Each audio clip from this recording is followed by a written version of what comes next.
Hey there, if you're healing from narcissistic abuse, and this is probably one of the most important videos you're ever going to watch, so save it and share it with a friend. I'm answering the question, did the narcissist ever really love me? It's the most asked question because you look at the person that you're dealing with at the end of the relationship and you think back to the person they used to be, and the mind cannot fathom that this is the same person. So did they ever really love you? It's not a straightforward answer, unfortunately. I would love to have said to you, yes, they did. And I can't even say to you, no, they didn't. But I can say this to you. They loved how you made them feel about themselves. They loved the fact that you supplied them with a filling to their self-esteem. They loved how you saw them. They loved the way you tried to take responsibility for their healing, for their mental, emotional, physical well-being. They loved the fact that you would sacrifice your own self to jump through the hoops of their tests to reassure them. In your eyes, they were the person that they knew in themselves they could never be. Because the narcissist's self-esteem is actually extremely low. And there is nothing you could ever have done to fix that. They loved that you poured into this bottomless pit that needed the constant external validation. They loved that you put them first, in front of your own health, in front of your own mental health, in front of everybody else. You prioritized them because they loved the way you made them feel about themselves. They loved the fact that you validated their existence. You validated the way that they saw the world. Despite how twisted they know deep down that view actually is. They loved the way you turned them on. Mentally, emotionally, probably physically.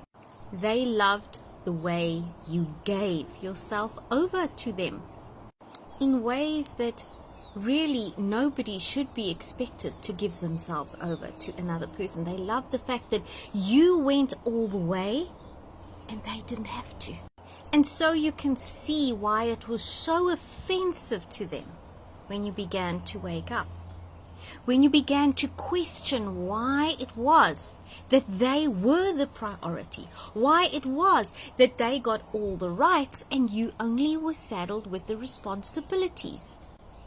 This is why they were so offended by the fact that you tried to stand up for yourself, because you were prioritizing yourself in any minimum way over their need to be seen by you as the end all and be all of all existence. So when you began to demonstrate that you wouldn't tolerate or you wouldn't accept everything that they did to you, when you began to show signs that you were actually falling in love with the idea of maybe being able to see the world through your own eyes, of maybe finding this person in you that you had lost, that was hugely offensive to them.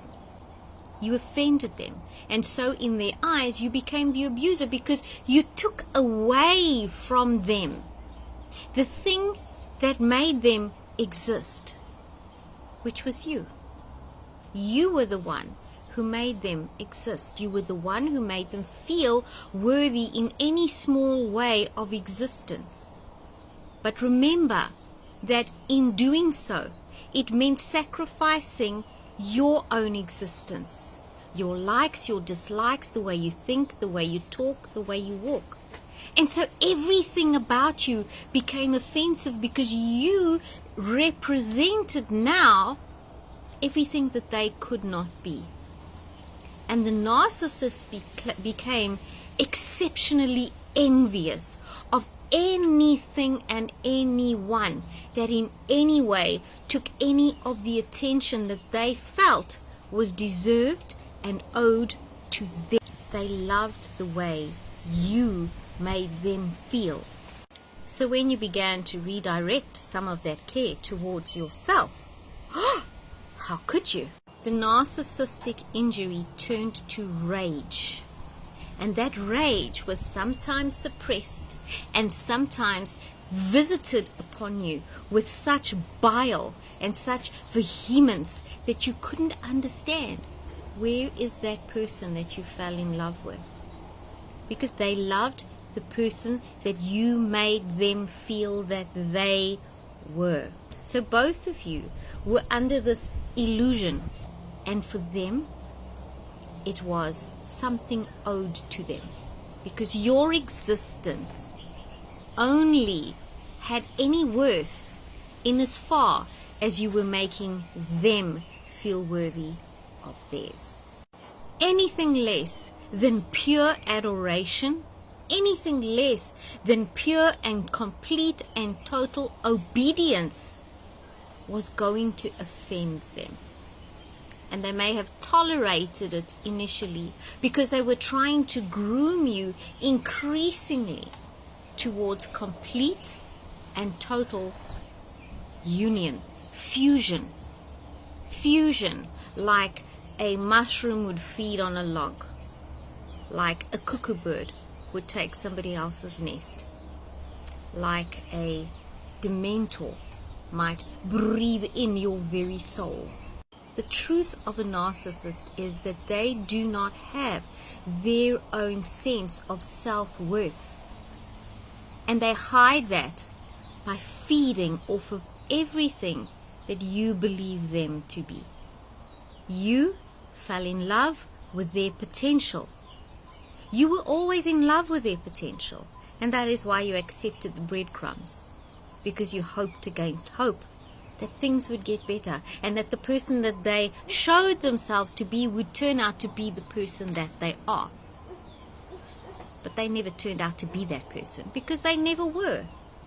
They never were. That person that you fell in love with only existed in your own mind and in your own heart, and it's a credit to who you are. And they loved that. They loved the way you made them feel about themselves, about their abilities, about their talents, about the way they saw the world, until you didn't. And every small thing that went against their magnificence was the offense. And so when it ended, whether you chose to walk away or they simply replaced you, or you walked away and they had already replaced you, understand it was never about you. The truth is, the deepest love they've ever felt is always and only for themselves. And it was how you made them feel about themselves that kept them with you for as long as it did. You loved them. They loved them. Stop blaming yourself. You're allowed to have a life. Stop blaming yourself. You're allowed to thrive. Stop blaming yourself. Now go live. Go live.